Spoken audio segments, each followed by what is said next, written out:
Sejam bem-vindos ao segundo episódio da segunda temporada do ProlarCast. Eu sou Gabriela Araújo, diretora de vendas da Prolar Netmóveis. E eu sou Ana Luísa Araújo, diretora de locação da Prolar Netmóveis. E esse é um podcast feito para quem vive o mercado imobiliário na pele. Nosso objetivo? Transformar o mercado melhor em 1% todos os dias. E hoje nós temos a honra de receber o Santos e o Ivan aqui no nosso podcast. O Santos a gente tem a honra de chamar de tio Santinho. Pra quem não sabe, ele é casado com a irmã do meu pai. E eles são os fundadores da Casa Mineira, uma imobiliária que é referência não só em Belo Horizonte, mas no Brasil como um todo. Depois de 38 anos, foi vendida para o Quinto Andar. Sejam bem-vindos ao nosso podcast. Obrigado.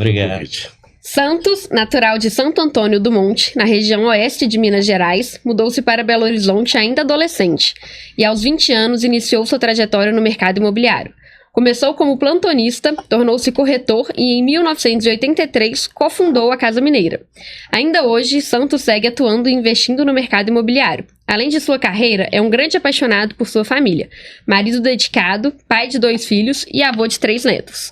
Nos momentos de lazer, gosta de viajar e pescar. Seja bem-vindo, Santos. Obrigado.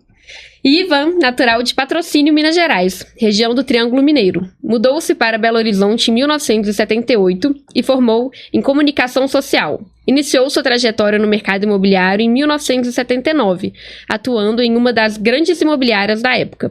Além de sua carreira empresarial, teve forte participação em entidades de classe, sendo presidente da CMI Secov por 2 mandatos consecutivos. Seu trabalho foi reconhecido com o título de cidadão honorário de Belo Horizonte. Apaixonados por estudos sobre espiritualidade, o universo e ciências políticas, dedica-se também a leituras e documentários e cursos online. Nadador assíduo, marido e pai de 2 filhas, avô orgulhoso de 4 netos. Seja bem-vindo, Ivan. Obrigado. História bacana. Fiquei até emocionado de ouvir a história. E por falar em história, tio Santinho, eu queria que você contasse pra gente. Você saiu de Santo Antônio do Monte, que acho que poucos conhecem aqui. Como que foi essa trajetória sua para Belo Horizonte? Bom, eu trabalhava lá com meu pai, tinha uma loteria, né? Mas eu não via muito futuro, não, sabe? Você ficar no interior, né? E mais espelhando os colegas que já estavam vindo para Belo Horizonte, né? Uhum. Eles sempre estavam voltando lá a cada 15 dias, uma vez por mês, você conversava. Você via que tinha um potencial realmente de você pensar um pouco mais alto, sabe? Uhum. Sair daquela vidinha do interior. Foi então que eu animei a juntar minha mala e vim pra cá. Você tinha quantos anos? 18 anos. Eu tive uma dificuldade, porque lá em Santo Antônio do Monte se via exército, sabe? Uhum. Então, você chega aqui em Belo Horizonte, eu tive dificuldade no primeiro momento de você conseguir trabalhar, porque ninguém queria te admitir. Naquele momento, de repente, se você pegasse o exército, aí a empresa tinha que te manter ali durante 1 ano, né? Então foi uma dificuldade, mas foi nessa fase de 18 anos. E aí, você chegou em BH, o que você fez? Com 18 anos, um menino. Pois é, a maior dificuldade que eu tive foi isso, né? Já onde conseguir. Mas eu fui para trabalhar em um hotel, né? Eu tinha um irmão que trabalhou no Hotel Brasil Palace por um período, iniciei lá e depois fui para o outro hotel que foi o Normandie, né? Fiquei no Normandie 3 anos, né? Lá tive a oportunidade, através de um cliente que me convidou para vir trabalhar na Souza Cruz, né? A fábrica de cigarro aqui em Belo Horizonte, no Barro Preto. Uhum. Trabalhei na Souza Cruz 2 anos, mas sempre de olho no mercado imobiliário, porque eu tinha colegas que estavam trabalhando no mercado imobiliário, conterrâneos, né?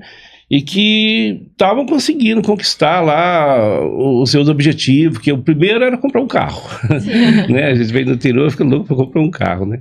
Então eu já estava conseguindo comprar o carro, e eles também eram plantonistas, né, de prédio, já estavam, alguns já sendo corretores, porque com o carro, para você deslocar, você conseguia mais facilidade. Sim. Então pedi demissão e fui para o mercado imobiliário trabalhar igual eles iniciaram, plantonista.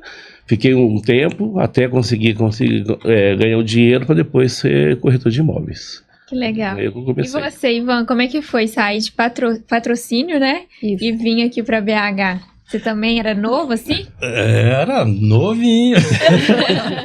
Muito novo, tinha 18 anos também. A minha história é muito parecida com a do Santos, sabe? Aquele negócio de você fazer uma malinha de roupa e vir pra Belo Horizonte, eu não sei, mas minha mala era bem pequena, do Santos eu não sei que tava. Era uma mala pequena. E tive uma experiência em patrocínio, eu era cobrador. Trabalhando numa farmácia, eu era cobrador. Eu cobrava, o pessoal me dava aquelas notas lá do mal pagador e eu ia atrás cobrando. E aquilo para mim foi muito importante. Eu me eduquei muito naquele momento, porque eu via que quanto mais eu trabalhava, mais eu ganhava. E aquilo fez foi uma diferença muito grande na minha vida, que abriu minha cabeça para ganhar comissões, né? E quando eu vim para Belo Horizonte, que apareceu a oportunidade de trabalhar com imóveis, o que eu pensei, gente, vender alguma coisa é muito bom, é o que eu quero. Vender imóveis deve ser melhor ainda, porque é um produto de primeira necessidade, né? Todo produto mais caro da prateleira. Eu até falo que uma vez eu estava passando na Praça Raul Soares por ali, viu um João de Barro fazendo uma casinha assim num galho de uma árvore, eu falei, tá vendo? Até o João de Barro precisa de ter a sua morada, todo ser vivo quer seu abrigo, né? E eu entrei com força, falei, quero ser corretor de imóveis. Quando apareceu a oportunidade, eu não tive dúvida. Né? Então você já veio para BH para trabalhar com imóvel? Não. Eu vim no meu primeiro ano, eu fui estudar no Pitágoras, o cursinho pré-vestibular, e quando apareceu aí uma ligação do meu pai, que era vereador em patrocínio, fez contato aqui com o dono da empresa que eu comecei a trabalhar, que era candidato a deputado federal, e ali partiu o convite. Olha, vamos trabalhar comigo como corretor de imóveis. Aí que... né? Eu ia trabalhar com vendas de qualquer forma, não necessariamente na área imobiliária, mas como o convite foi bem sedutor, eu como fui. que foi? Como que vocês se conheceram? Foi nessa imobiliária? Foi nessa imobiliária. Na época, a Ulisses Imóveis, né? A gente pode falar o nome, né? Era assim, aqui, era uma das maiores que tinha aqui, né? Então, por coincidência, eu trabalhava lá, o Ivan foi trabalhar também, mas acho que nós nunca trabalhamos na mesma unidade. Eles tinham lá, acho que umas 6 unidades ou 7, sempre, e faziam rodízios. Então, assim, eu só encontrava o Ivan de vez em quando em alguma festa. Mas é porque o nosso destino estava traçado, entendeu? Se encontrava pouco e fizemos uma sociedade que dura até hoje. Exatamente. Né? Não em Casa Mineira, né? Que vocês falaram, já vendemos a empresa, mas a nossa ligação foi muito forte. Legal. 8 anos de Casa Mineira. Porque o que vocês construíram não é fácil, né? Não é fácil, não é corriqueiro, né? De ver mesmo. Não é. Mas como que surgiu a ideia de fundar a Casa Mineira? Quais foram os desafios assim que vocês encontraram nesse processo? Eu fiquei treinando, como se diz lá na Ulisses Imóveis, na empresa que eu comecei, por 4 anos. Eu comecei em 79, em 83 nós abrimos a empresa. Naquele período foi uma data assim que a economia do país estava com muita dificuldade.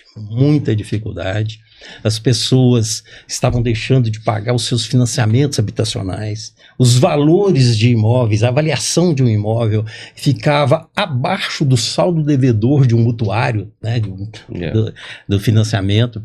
E naquele momento nós pensamos em alguma coisa do que fazer. Né? Eu, particularmente, eu pensei, será que vou ter que largar o mercado imobiliário? Aí naquele momento eu descobri, e coincidentemente o Santos também passou pela experiência, que havia corretagem de casas comerciais, de padaria, lanchonete, posto de gasolina, supermercado. E aí nós começamos a Casa Mineira vendendo isso. Porque como o mercado... Disso. Foi com comercial. Vendi o fundo, né? O fundo do comércio. Vamos dizer, passava o ponto e tal, né? O cara vendia a padaria dele funcionando e tal. Aí nós aprendemos a avaliar a padaria. Aí nós vimos que para avaliar uma padaria, você tinha que saber quantos sacos de farinha de trigo desmanchava por dia. Né? Aí o preço da padaria era ligado àquilo. O cara desmanchava lá. Desmanchar e abrir o saco e fazer pão, né? 8 sacos por dia, o outro 14 sacos por dia. O preço da padaria tá muito ligado a isso, né? Então vocês não vendiam só imóvel, vocês vendiam tudo que tava lá dentro. Passava o ponto mesmo, assim, tem imóvel funcionando. O novo proprietário entrava com o negócio já funcionando. Né? E aí nós montamos a Casa Mineira corretora de imóveis. E assim que o mercado imobiliário melhorou, recuperou, que baixou juros, a inflação deu uma segurada, aí nós deixamos de vender as casas comerciais e ficamos só no imóvel, que é a nossa base, que era o nosso, né, nossa escola primária, né? Os imóveis E a eram- imobiliária que vocês trabalharam antes era de imóvel revenda? Só Não era imóveis, lançamento, não. só imóveis. Não, Não, só- tinha nada comercial, a gente não sabia, a gente... Então vocês foram totalmente crus, assim, pro mercado. E fomos os maiores vendedores de Que casas isso? comerciais naquela época de Belo Horizonte. Uau. Era impressionante. A gente vendia cada coisa maravilhosa, assim, todo mundo procurava a gente pra montar um negócio. Não, eu e o Ivan praticamente só nós dois. Nós chegamos a fechar 12 vendas no dia. Que isso? Que é isso? Isso a gente tá falando de 5 anos de empresa. Não, 2 anos e meio. Nós começamos em 83 e 85, a gente parou com casas comerciais e fomos só para o residencial. Isso num entendeu? período que o Brasil tava naquela beleza de Loucura. economia. Gente, era uma inflação, assim, que é inacreditável. Era tipo 89% ao mês, Uhum. tá? Hoje, quando a gente fala de 5% ao ano, a gente cai de costa, né? Mas era isso, entendeu? Mas o que nós entramos na hora certa, porque as empresas estavam demitindo muitos funcionários. O funcionário recebia ali aquela indenização, fundo de garantia. Ele falou assim: o que eu vou fazer? Eu vou para o comércio, vou comprar uma lanchonete, vou comprar um restaurante. E aí era na hora que nós éramos procurados, porque o dono de uma lanchonete, para ele vender, ele tem que ter um intermediário. E, inclusive, ele não divulga que está vendendo. Porque se ele falar, eu estou vendendo minha Pega lanchonete, mal. perde a clientela na hora, um restaurante, era assim. Então, nós entrávamos exatamente nessa hora de achar o imóvel que o cliente queria comprar, entendeu? Mas se o cara não tava anunciando, como é que vocês achavam esse imóvel? Não, a gente anunciava para ele, proprietário. Muitas vezes, nem os funcionários dele que estavam ali dentro sabiam que ele estava vendendo. Vocês anunciavam o cliente. Anunciava Tem um no geral, cliente vende uma querendo- lanchonete. Ele anunciava o estabelecimento comercial entendi. dele. Vende padaria na Mas Praça não sem 7, endereço, sem faturamento de 50 mil por dia, Entendi. entendeu? Que isso? E assim, aí aparecia quem estava querendo entrar no Entendi. mercado. Como o Santos falou, muita gente ficando desempregada naquela época. E muita gente pensava, pô, eu vou mexer com o comércio. E na época era o estado de Minas, né? Jornal Estado de Metade de Minas, exatamente. E quando a gente fala de sociedade, o caso de vocês é realmente inspirador, porque não é fácil você trabalhar com um sócio que não é da família, você não tinha um conhecimento, né, dele aprofundado, e deu super certo. Quais valores vocês olham para trás e vocês acham que foi importante para ter dado tão certo? Os valores que vocês colocaram, às vezes alguma regra, algum combinado, algum alinhamento que vocês colocaram lá atrás e que fez prosperar tanto essa sociedade. Eu vou deixar você falar. Bom, assim, parece que é até uma sintonia, assim, de alma mesmo, porque a gente não sentou para estabelecer uma regra, assim, nós sabíamos que a gente teria que trabalhar muito. Então, partindo do princípio que um não ia ficar encostado no outro, aí já começou a fluir muito bem. Trabalhando sábado e domingo, dedicando ali de corpo e alma naquele negócio. Os dois dedicando, pô, a sintonia foi perfeita. Porque o difícil na sociedade, muitas vezes, é que um trabalha muito e o outro trabalha pouco. Então, como a gente já começou muito bem com essa energia da força do trabalho, as coisas foram fluindo. Aí veio a questão da confiança um no outro, tanto no trabalho, como na gestão, como na parte financeira, né? Então, assim, quando um estava viajando, o outro ficava administrando maravilhosamente bem. Então, assim, foi realmente assim, uma sociedade... que causa inveja. Muita gente fala, olha, é difícil ter uma sociedade como essa suas. E nunca tivemos problema, que é um detalhe que é importante falar. Porque é diferente, você tem uma sociedade de 38 anos, 40 anos e tá tendo briga toda hora, tendo desconfiança, aquele mal-estar. Mas óbvio que nesses 38 anos teve divergência, né? Às vezes você queria uma coisa, o Santos não queria. Como que vocês chegavam no denominador comum ali? Às vezes a gente estava discutindo um assunto, né, e tal, e não chegava assim no denominador. Muitas vezes um falava pro outro, vamos fazer o seguinte, vamos deixar para amanhã, a gente vai pensar e amanhã a gente continua. E deu tudo certo. Vocês iam dormir, acalmava a cabeça? As divergências, normalmente eram assim... quer dizer, a palavra divergência, talvez eu até coloque entre aspas, era aquela questão assim, qual caminho vamos tomar nisso aqui? Isso. Nós temos 2 caminhos, temos 3 ou 4 e tal. Então, assim, a gente queria o bem da situação. Claro. A intenção acho que é muito importante. A gente estava bem intencionado para resolver aquilo da melhor forma. E a hora que a gente chegava a uma conclusão que era aquilo ali, como você está falando assim, olha, mesmo chegando nessa conclusão, vamos deixar para amanhã para ver se aparece alguma coisa. E sempre aparecia, sempre dava tudo muito certo, sabe? legal. Muito legal quando você dorme com um problema. Vai Quer dizer, oxigenando o quando você- cérebro. Eu acho muito interessante, sabe? É. Você dormir, você faz uma oração ali antes de dormir e pede a Deus para te dar uma intuição. É. Você acorda de manhã, que negócio assim, olha, como eu sou inteligente. Parece que alguém soprou no seu ouvido. E ali. também no dia seguinte, às vezes o problema nem parece ser tão grande quanto. Não, é. E às vezes até aquela que estava mais resistente cedia, Aham. o outro chegava mais um pouquinho e chegava numa É. coisa. A gente Mas o que foi escuta até em negociação de imóvel, né? Às vezes um dia a negociação, o proprietário não quer negociar, e no dia seguinte ele já tá mais tranquilo, já cede mais coisa. Mas o que foi legal eu e o Ivan na sociedade, agora ele já falou em vários itens, mas uma das coisas que mais deu certo que foi o seguinte: a gente fazia de tudo, não dividimos tarefas, sabe? É. Na ausência dele, eu assumia tudo, e na minha também ele assumia. Legal. E a gente trabalhava em função da empresa, sabe? Não era aquele negócio, eu fiz a captação, eu vou ganhar mais porque eu captei, ou eu fechei o negócio, eu vou captar. Nada disso, era tudo em função da empresa. E Quando eu- você atende um cliente, por exemplo, tudo dividido. tudo eu ia para a empresa, eu ia para a empresa. E outra coisa também, a gente ficou um bom tempo, mas muito bom tempo, grande tempo, assim, não fazíamos retiradas além das nossas despesas necessárias, sabe? Então tudo a gente foi deixando na empresa, foi fazendo um caixa, porque nós nunca passamos dificuldades, mesmo no momento mais difícil que o mercado, as vendas diminuiu, né? A gente tinha o caixa. Legal. Então, porque também isso é importante, nós nunca gastamos mais do que a gente ganhava. Isso é importante. Então, isso é importante. Legal. Para a empresa ficar bem sólida, sabe? Então não tinha divisão de tarefa. Um cuidava do financeiro, outro cuidava das vendas, um cuidava do RH. Era tudo. Não, no Vocês início dois. não tinha nada disso. É. Depois, com o tempo, né, a equipe foi crescendo. E aí a gente já teve mais essa divisão. Eu fiquei mais no financeiro, no administrativo, alguma coisa desse tipo. Gostava muito gosto ainda muito de treinamento de pessoas. Uhum. E o Santos tem uma praticidade muito grande, assim, gosta muito de estar no negócio ali. Então Foi um caminho natural, assim, Foi cada um. natural. Legal. Natural. foi muito Mas natural. assim, na hora que um estava ausente, viajava, aí o outro assumia, Sim. a mesma coisa, sabe? Entendi. Fazia Todo mundo entendia de tudo, né? entendia de tudo. E ao longo desses 38 anos, né, o Brasil passou por diversas fases, muitas crises econômicas, muitas mudanças políticas, até mudança da moeda, né? E durante esse período a gente não, né? Eu vi pouco tempo. Mas vocês viram muitas empresas fechando, até empresas que não eram do segmento. A gente viu essas crises, né? E a Casa Mineira, pelo contrário, sempre cresceu. Acho que nem isso que você falou muito dessa participação de vocês dois e essa visão econômica, né, da empresa, mas quais que vocês acreditam que foram as principais estratégias, assim, para até nos períodos de baixa a empresa continuar crescendo?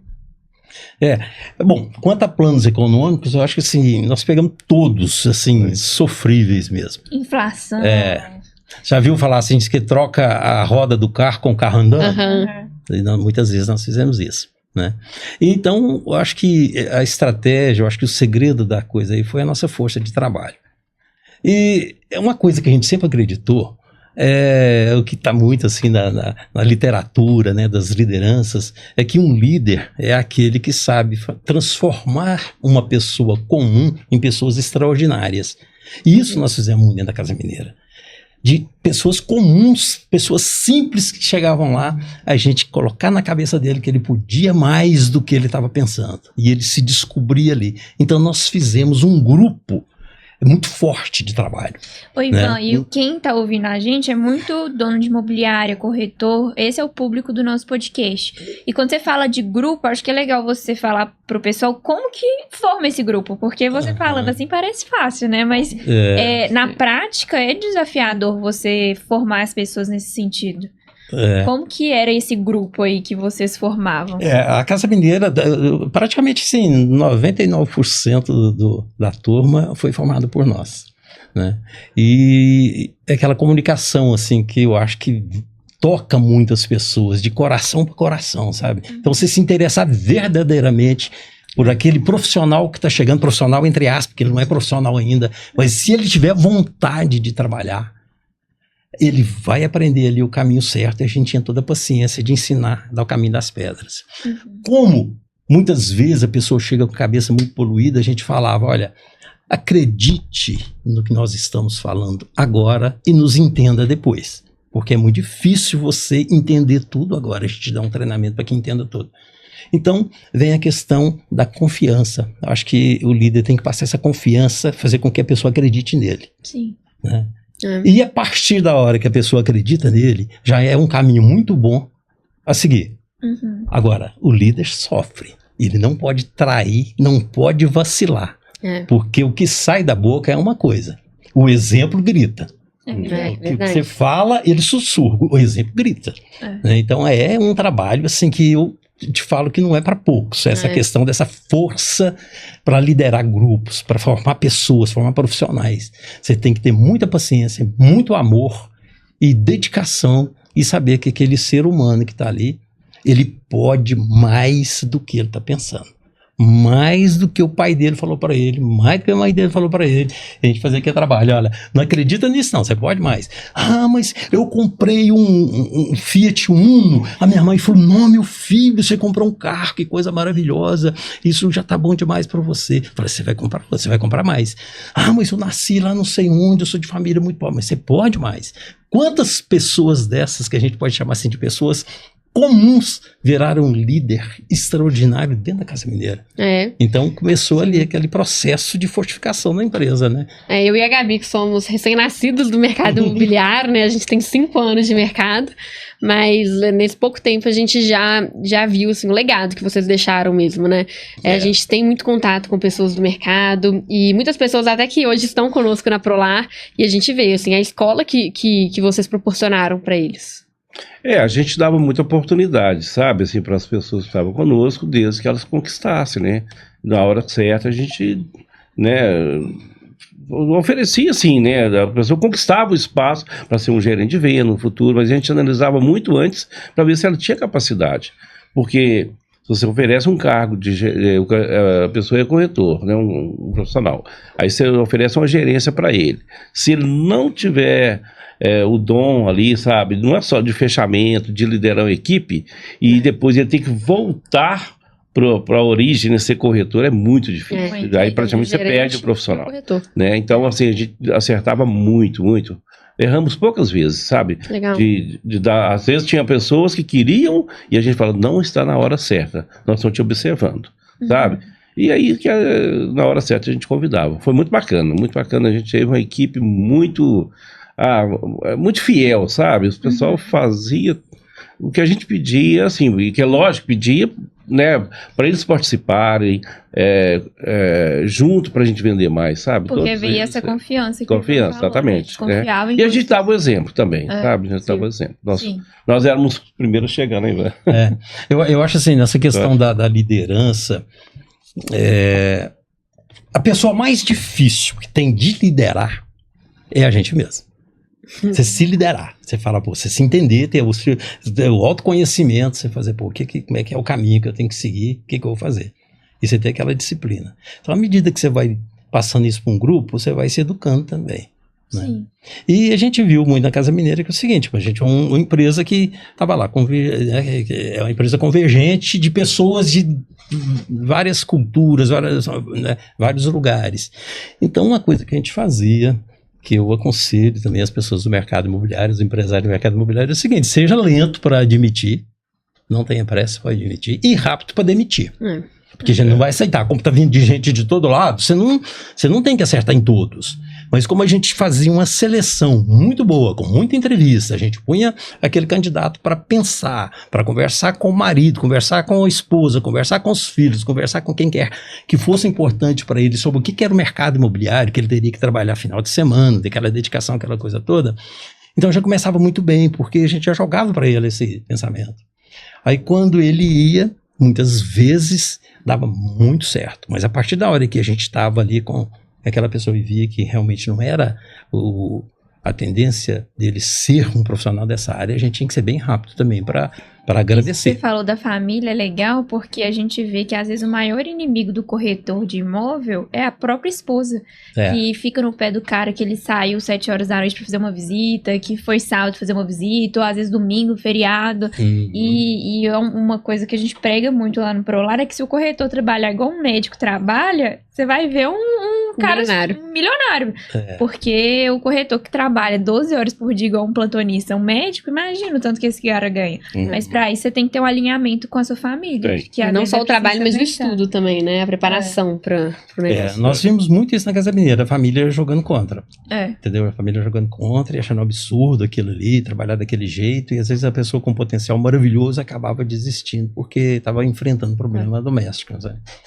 E a gente achava uma pena, né? E o lado financeiro, né? Porque às vezes a gente já viu lá as esposas contra o marido, porque não, você está trabalhando e não está tendo resultado financeiro, nós estamos apertados, mas era um momento, né? E às vezes a pessoa desistia numa hora que estava fácil assim para ela, às vezes pegar um outro rumo na vida dela, mas desistia porque a pressão era grande. Eu não tinha paciência daquele início, né?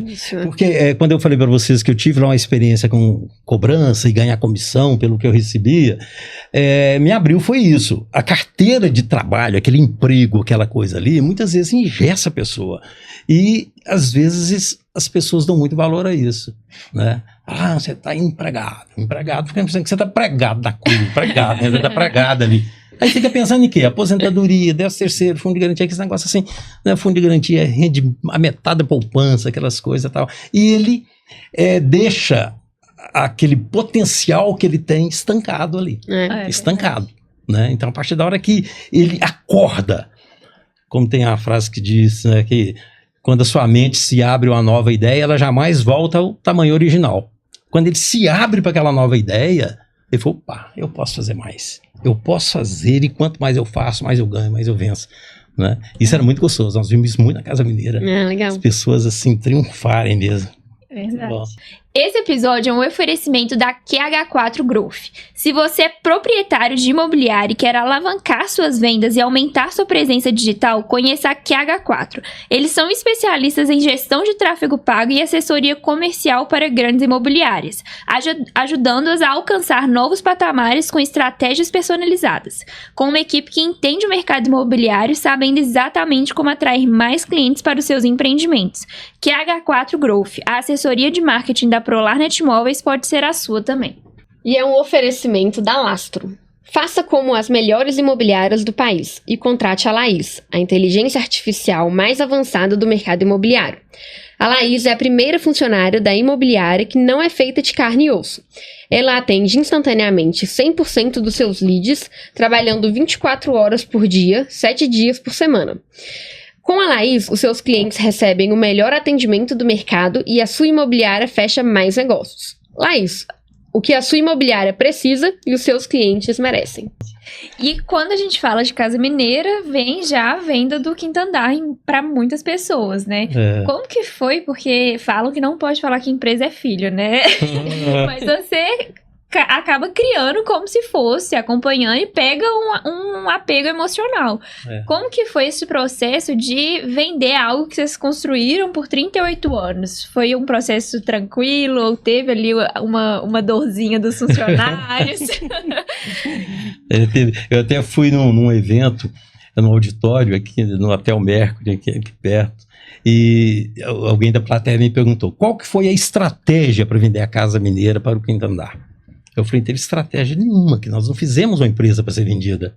Em momento algum, nós tivemos alguma estratégia para vender. Aí eu copiei o poeta, falei assim, nós somos como poeta. Você não corre atrás das borboletas para colecionar borboletas, você arruma seu jardim bem bonitinho que elas vêm. Foi o que aconteceu. O quinto andar apareceu, gostou do nosso jardim. Vocês estavam preparados? Preparados, tudo muito organizado, muito bacana, uma equipe muito afiada. E fez ali aquela proposta de entrar no cenário nacional de mãos dadas com a Casa Mineira. Né? Foi quando eles colocaram que poderia participar com uma parte ou com a totalidade das cotas, né? E a gente preferiu passar a totalidade das cotas. Mas Que dá dor? Dá. Dói, não é fácil, não é fácil. Dá uma saudadezinha, né? Claro, dá assim. Não pode falar que é filho, né? Mas assim, mas a gente vê que as empresas de anos, tem empresas aí de 500 anos, 800, empresas milenares, que eu até já procurei, estudei sobre isso. E a gente vê o seguinte, a empresa tem que ser mais forte do que os donos. Claro. Né? Quando o Santos falou, nós hidratamos mais o cofre da Casa Mineira do que a nós mesmos, a empresa estava criando raiz, né? Enraizando, então ficou forte. Né? Porque se a gente divide o dinheiro e gasta cada hora que dá necessidade, com tanto plano econômico que nós pegamos, né? Basta, haja vista, assim, você pega de 83 para cá, se você estudar o que aconteceu na economia do país, se a empresa não tivesse dinheiro, fosse só dinheiro do sócio que cada um podia gastar da sua forma, a empresa fica fraca, né? Então, assim, então foi bem organizadinha a empresa ao longo do tempo e encheu os olhos aí do quinto andar. E foi um preparo, né? Não foi de um dia para a noite também. Vocês conseguiram primeiro começar com a locação? Primeiro a gente começou com a parte da locação, né? Eles entraram e foram 2 anos, né, de convivência e dando muito certo. Eles viram a nossa forma de trabalho, né? E ainda foi legal que antes deles fecharem mesmo, né, eles pediram e nós demos toda a liberdade deles fazerem uma visita nas unidades e conversar com os corretores, sabe? Assim, para saber se eles estavam satisfeitos com a forma de trabalho e, tipo assim, porque qual era o medo? Pô, eu compro a Casa Mineira e de repente sai todo mundo. Sabe? Era um medo dele. Nada. 100% dos corretores que eles conversaram, gerentes, e não identificaram, não, sabe? Chegavam, conversavam e perguntavam da satisfação de trabalhar, o modelo nosso, 100% foram a favor e adoravam a empresa. Então foi um ponto bem legal, porque isso aí ajudou muito na gente continuar no processo de conversar para fechar, sabe? E também eles rodaram o Brasil todo, não foi só Belo Horizonte, eles tinham já analisado o mercado de São Paulo, Rio, Porto Alegre, como também eles foram para lá, e não viram uma empresa tão organizada e tão assim lucrativa igual a Casa Mineira. Não foi só a gente que eles consultaram, tiveram vários outros, mas lucrativa, organizada, a equipe realmente unida e vendendo um número que a gente vendia, eles não tiveram dúvida de chegar e fechar com a gente. Mas foram 8 meses, 8 meses de negociação. Mas depois de 2019. Foram... quando começamos, até bater o martelo, mesmo em 2021, foram 8 meses de negociação depois de 2019, exatamente. Só na área de vendas. Na área de vendas. Só na área de vendas. Porque nós fizemos uma sociedade com o quinto andar na área de locação. Que já estava... depois decorrido aí já um tempo, é que eles pensaram... Porque o quinto andar só trabalhava com locação. Aí quando ele quis entrar na área de vendas, é que achou que a Casa Mineira era o melhor caminho. E era só locação residencial, né? Que eles trabalhavam. Residencial. E depois que vocês venderam lá em 2021, vocês saíram ou ainda fizeram parte ali por um tempo? Como que foi esse processo de desmame, né, dos fundadores com a Casa Mineira? Na verdade, não tinha nada que nos obrigava a estar dentro da empresa depois do pós-venda, não. Mas nós ficamos 2 anos no conselho, né, para que fizesse ali uma transição mais tranquila, né? Para que eles tivessem toda a liberdade de estar nos consultando. No primeiro ano, tinha muita reunião, muita coisa, depois foi só diminuindo, ele falou, olha, eu não preciso daqueles 2 mais não. Já entendemos esse negócio todo aqui. E tanta gente boa que tinha lá, e eles levaram muitos gerentes bons para Porto Alegre, São Paulo, Rio de Janeiro, né? Então tem gente nossa esparramada para todo lado aí. Pra explicar. E muita gente da Casa Mineira que a gente vê dando palestra, né? O pessoal bom saiu para dar treinamento. Muita gente. Multiplicando. E hoje o mercado imobiliário, ele é muito, apesar dele ser muito grande, ele também é muito intimista, né? Então a gente comunica assim com o mercado do Brasil inteiro muito fácil, né? A gente tem esses eventos hoje, própria cúpula, né? O Rodrigo, você vê aqui já com a gente também no podcast, que proporciona muito esses momentos. E sempre a Casa Mineira é falada e é sempre nesse quesito de mostrar a liderança, né? As lideranças que saíram de lá. os profissionais que saíram de lá, né? Que estão aí hoje, muitos abriram até empresas, viraram palestrantes e próprios treinadores do mercado. A gente vê isso com muito orgulho, né? Você vê que aquele filho seu que saiu ali, começou com os primeiros passos ali, né? Nada do que os primeiros passos bem dados para uma longa caminhada, né? Uma boa caminhada. A gente sempre fala isso, sabe? Que, olha, desse é o primeiro passo aí que você pode ir longe, né? Verdade. A hora que eu cheguei aqui, eu falei com vocês, esse sorriso bonito que abre portas, porque a gente sempre falou muito na Casa Mineira, porque o sorriso é uma comunicação universal, né? Qualquer lugar do mundo, as pessoas vão entender um sorriso. Verdade. E é de graça.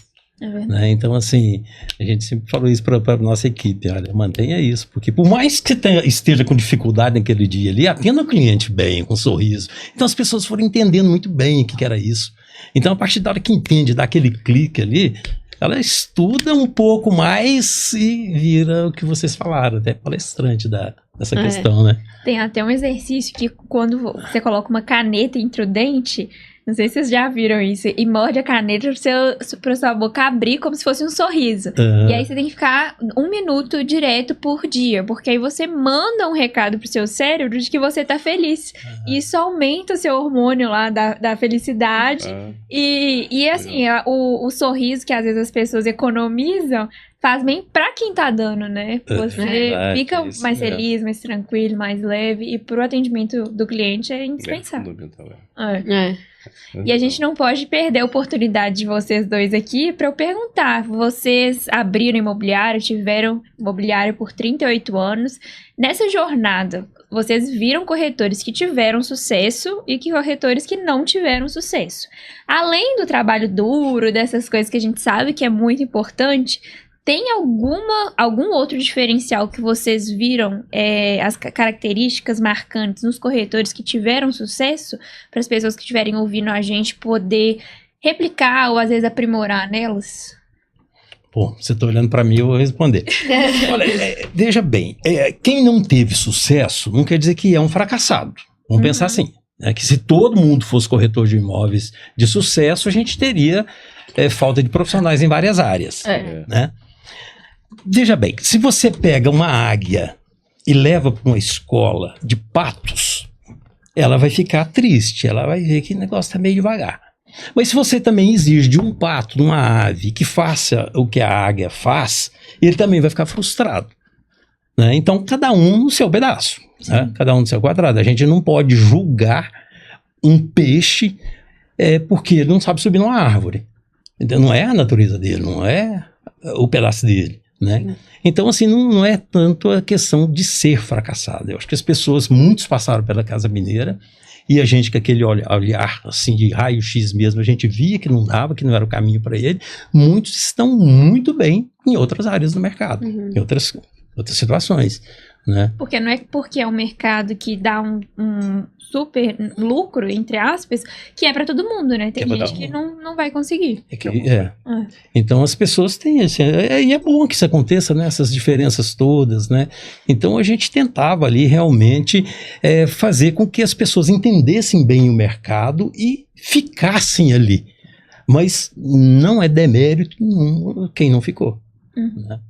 E um negócio assim muito importante que a gente sempre falou, e eu acho que isso vale para todos nós, o dia todo, o tempo todo, para quem estiver nos ouvindo, é a questão do autotreinamento. Você não pode, corretor ou profissional, quem quer que seja, falar assim, eu preciso de uma pessoa para me motivar, eu preciso de uma pessoa para me treinar. A partir da hora que ele aprende que ele, se tiver a mente aberta, ele vai aprender e assimilar uma coisa todo dia, ele começa a fazer seu autotreinamento.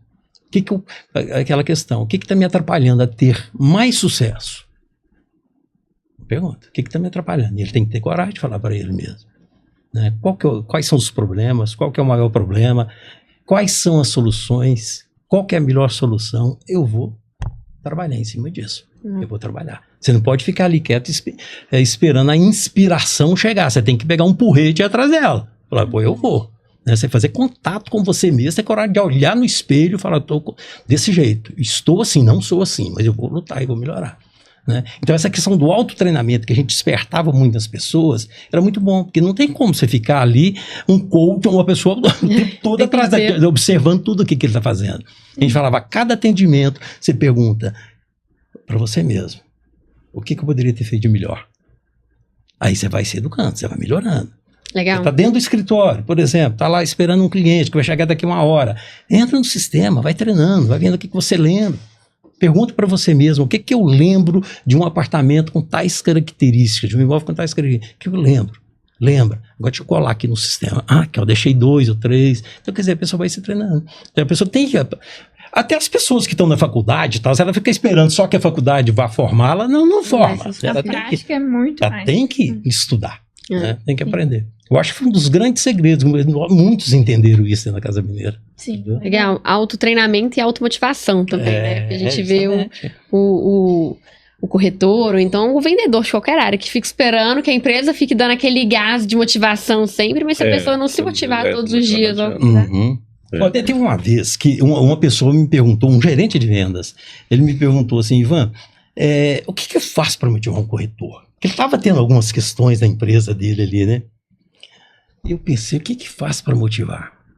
Aí sabe o que me veio assim na cabeça? Pô, se esse corretor ele é casado, ele tem filho, saiu de casa, deixou lá 2 criancinhas em casa. Se essas criancinhas não motivá-lo, não somos nós que vamos dar conta. É verdade. Aí eu comecei a falar pro corretor, lembre do seu filho lá na hora que você tiver com medo de um atendimento ou com preguiça de um atendimento, o seu filho falando assim, vai papai, nós precisamos da sua coragem. Se isso não motivar, não precisa procurar motivação aqui não, porque isso aqui, né? É porque não, é caso perdido. A família realmente é verdade.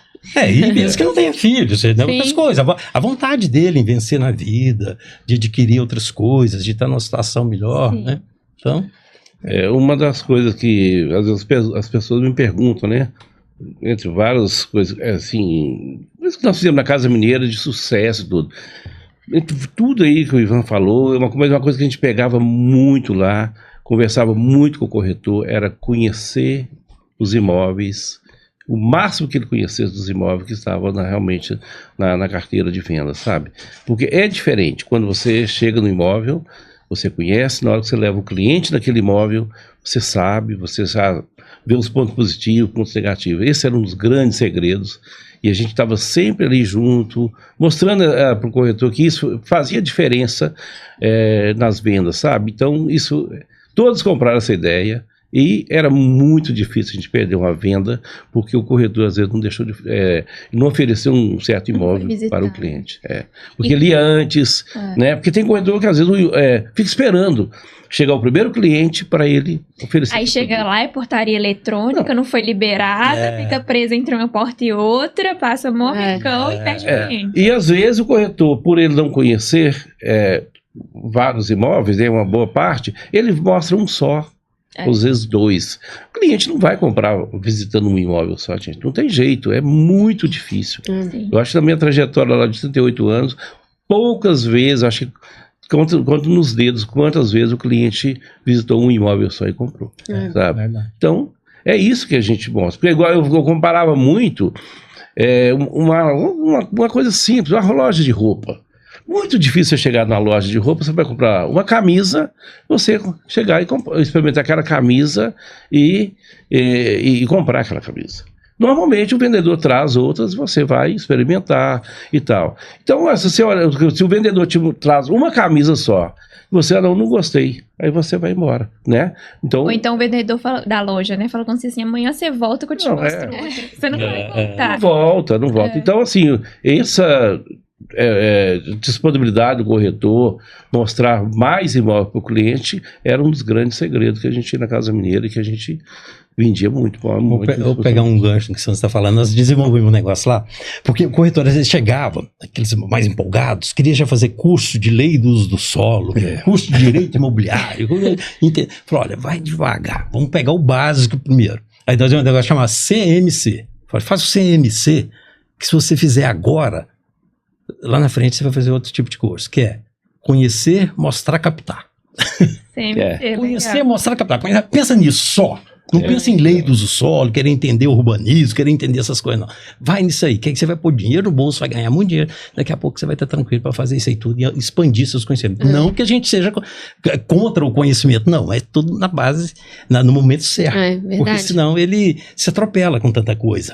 Né? Você tem uma obesa intelectual que sabe muito e não pratica. Justo, vai gastar energia na hora errada, então lá, conhecer, mostrar, captar, pensa nisso. Legal, gostei. Ele mostrava, pode copiar. Ele mostrar, na hora que ele ia mostrar, ou então ele ia conhecer, ele já aproveitava para ver se tinha mais alguma venda no prédio, entendeu? Ele já saía de lá com alguma informação a mais. Claro. Então, a viagem dele não era perdida. É um basicão, né? Outra coisa assim, que eu acho altamente importante, que eu assim, sou muito observador das pessoas, e como eu falei com vocês no início, eu gosto muito dessa área de treinamento, é que as pessoas têm muita dificuldade para ouvir. O corretor acha que ele tem que falar muito, e não é isso. O corretor que fala muito, ele cansa o cliente. Ele tem que ouvir, e ouvir é um negócio muito amplo, é ouvir, entender, usar a psicologia para saber o que está acontecendo, então ele tem que entender o cliente. Para ele entender o cliente, ele tem que ouvir. Não é à toa que Deus deu pra gente 2 ouvidos e uma boca, né? Verdade. Então, assim, esse entender é importante, ele observar, respeitar, falar na hora certa, porque o cliente vai dar para ele muito mais elementos para ele trabalhar, né? E não adianta ele ficar naquele falatório empurrando a coisa pro cliente que o cliente não quer ver, né? Aquele cliente vai evitá-lo. Vai falar, não vou sair com esse corretor, não, esse corretor é cansativo, chato. Agora aquele mais calmo, mais tranquilo, mais sereno, que tem coragem de falar para o cliente, olha, me conta, o que o senhor achou desse imóvel? Mas conta de verdade, que aí é que eu vou entender qual que é o perfil seus, né? Resumindo, né, a pergunta que eu te fiz do corretor referência que vocês perceberam é fazer o básico bem feito, né? Fazer o básico bem feito. Você mostrar, captar e conhecer. Isso é o básico, mas que nem todo mundo faz. E isso vai dar ali, ele vai estar criando asas para um voo maior, né? Sim. Para fortalecê-lo. Né? Eu acho que é muito importante isso que você falou também, da especialização e da qualidade, né? Do cliente conseguir atender, do corretor conseguir atender o cliente com qualidade. Porque a gente vê também esses corretores que querem abraçar o mundo, chega 100 clientes para ele quer atender os 100, né? Mas atende super rasamente, friamente, não consegue aprofundar no atendimento, começa a mostrar só aquele que o lead que o cliente gerou, né? Não consegue mostrar outros imóveis que às vezes vão estar no raio ali do cliente e não fecha nada. Justamente. O que é óbvio por corretor não é óbvio para o cliente. O cliente não é da área, não conhece. Então, o corretor, muitas vezes, ele gosta de ser chamado de consultor imobiliário. Pô, se ele é consultor imobiliário, que ele preste uma consultoria. Sim. Que ele entenda ali o que o cliente quer e mostre alguma coisa que o cliente possa chegar na realidade. Falar, olha, eu imaginei que com dinheiro tal eu comprasse isso, eu tô vendo que não é. Né? Então, aquela conversa bem feita, honesta, franca e clara, gera uma empatia muito legal. Isso é muito bom. Excelente. E essa visão do mercado, assim, o mercado que vocês entraram há 38 anos atrás, 38 anos não, né? Já tem até mais. Mas o mercado, desde a fundação até o mercado da venda e até o de hoje, que é desde de 2020 até hoje, já é um outro mercado também, né? O que vocês enxergam, assim, de tendências, de mudanças? O que vocês consideram, até uma visão aí que vocês já enxergam para o futuro, referente ao mercado imobiliário? Olha, eu acho que assim, essa tecnologia da informação, inteligência artificial, isso tudo está chegando. Mas para mim, não sai da minha cabeça que o contato, o calor humano é importante. Né? Então, acho que por mais que desenvolva na tecnologia, que tenha robôs, que tenha atendente, que você vai conversar pelo WhatsApp, ou vai tudo ali na base da tecnologia, eu falo para o mercado imobiliário, né? Não só falando do mercado imobiliário. Eu acho que o calor humano ali é importante, porque não é banana que se compra na feira. Aquilo ali está o sonho de um brasileiro, o sonho da família, né? O dinheiro juntado por uma vida inteira. Né? Pode ser um imóvel do preço que for, gente. Pode ser um imóvel que a gente fala assim, um imóvel de valor baixo. Mas é altamente representante para aquela família. É um momento solene, é um momento importante para aquele pai de família estar comprando o primeiro imóvel dele. Né? Então, esse calor humano, essa coisa tem que estar ali. Eu entendo o seguinte, o futuro pode expandir do jeito que for nessa área de tecnologia. Né? Até na questão de mídia, tudo está mudando muito. Mas a presença daquele corretor que tem esse sentimento, que tem esse coração que bate ali para entender que o dinheiro do pai de família tem o seu valor, isso eu acho que não vai sair da moda, não. Fundamental. Eu acho que é importante. Às vezes tem corretores que não valorizam muito aquele dinheiro que aquele pai de família conseguiu juntar ao longo da vida, sabe? Às vezes ele abriu mão de várias coisas, né? De passear, de sair para um restaurante, né, mais chique, para juntar um dinheiro para um dia ele conseguir comprar o imóvel, sabe? Então isso é muito importante, o corretor entender isso também, sabe? E valorizar esse trabalho que o cliente está colocando para ele, ajudá-lo, né, na verdade, a achar esse produto. E não deixar cair na rotina, né? Porque Não você cair na atende rotina. vários clientes, aí uma hora você começa a banalizar. E pro cliente, não, aquele momento é Não, único, é único, né? Pode ser seu trabalho, mas pro cliente não é um momento qualquer. Não. Senão fica muito robotizado aquilo ali, né? Então, Sim. é isso mesmo. Eu acho que essa questão de ficar ali tão fácil do atendimento, cada cliente está chegando com a sua necessidade ali. A gente podia ficar aqui 2 horas conversando com vocês. O resto do ano. Tem muita coisa, o mercado imobiliário é um tema muito gostoso, mas a gente está finalizando nosso podcast e a gente quer pedir para vocês 3 dicas, 3 conselhos que vocês gostariam de ter recebido quando vocês iniciaram lá atrás na carreira de vocês. Olha, que pergunta difícil. Você sabe que eu acho assim, nós não tivemos assim, um professor, para te falar a verdade, não tivemos esse treinamento, não tivemos ninguém que desse o treinamento, a gente veio aprendendo sozinho ali, né, aquela autodidata mesmo, aquela coisa toda. Eu não sei se alguém chegasse naquela época para dar dica e falar o que tinha que fazer, se ia dar certo ou ia dar errado, sabe? Na nossa força de trabalho, da nossa intuição, que era trabalhar, e foi dando certo. E a gente não nasce pronto, né? A gente nasce não pronto e vai se fazendo, né? A gente não nasce com esse conhecimento, com esse manual aí, assim. Nasce livre e branco. Eu gosto de uma dessas perguntas suas aí, das coisas que sempre eu procurei trabalhar. E eu acho que é fundamental ter disciplina. Você ter disciplina, eu acho fundamental da corretagem. Sabe? Ser um cara, assim, dedicado mesmo. E gostar da profissão. Sim. Isso aí é gostar da profissão. E ter disciplina já é um grande passo. Legal. Sabe? Mas assim, eu acho que eu fico com pena quando eu vejo as pessoas perdendo tempo. Então, previsão do tempo. Ele está passando. Tá passando. Rápido, né? Porque a gente já tá. Então, assim, tá voando. Não volta. Então, assim, é importante aproveitar o tempo, sabe? Aproveitar para aprender, para estudar e para fazer bem feito, né? Como se diz, a cada dia basta a sua lida. Se o cara fizer bacaninha aquele dia, o dia seguinte vai estar mais fácil para ele. Né? Cuidar de cada minuto. As horas se fazem ali, né? Eu acho que um conselho que eu daria é aproveite o tempo. Não deixe passar não, porque passa rápido. Perfeito, então. Né? Eu falou de 38 anos de mercado, mas na verdade são 46, né? 46 anos, tem mais um pouco. Né? É uma história muito bacana, cheia de emoções. Cheia de bonita e passa rápido, né? Mas o bom é que a gente continua no mercado, cuidando dos nossos negócios, investindo, né? Sim. Eu tenho o Ivan como meu cliente hoje. Nós somos ainda sócio e eu sou cliente dele em coisas que ele falou aí, porque o Santos não para. O Santos é um exemplo. Tá junto aí, né? Os filhos aí também estão no mercado, né? O Daniel, Luana, adorando. Então, tá junto aí. Eu sempre falo que o mercado imobiliário, depois que você entra, é difícil de sair. Você só a prova fibra, mesmo depois de ter vendido a empresa. Sim, não, sempre fazendo negócio junto aí. Viciante. Gente, muito obrigada, Santos, muito obrigada, Ivan, muito obrigada, Gabi também, e é isso, gente, muito obrigada pela audiência. Esse foi mais um ProLarcast. Se você gostou do episódio, não se esqueça de inscrever no canal, curtir e compartilhar com as pessoas. Tchau, até o próximo. Obrigado,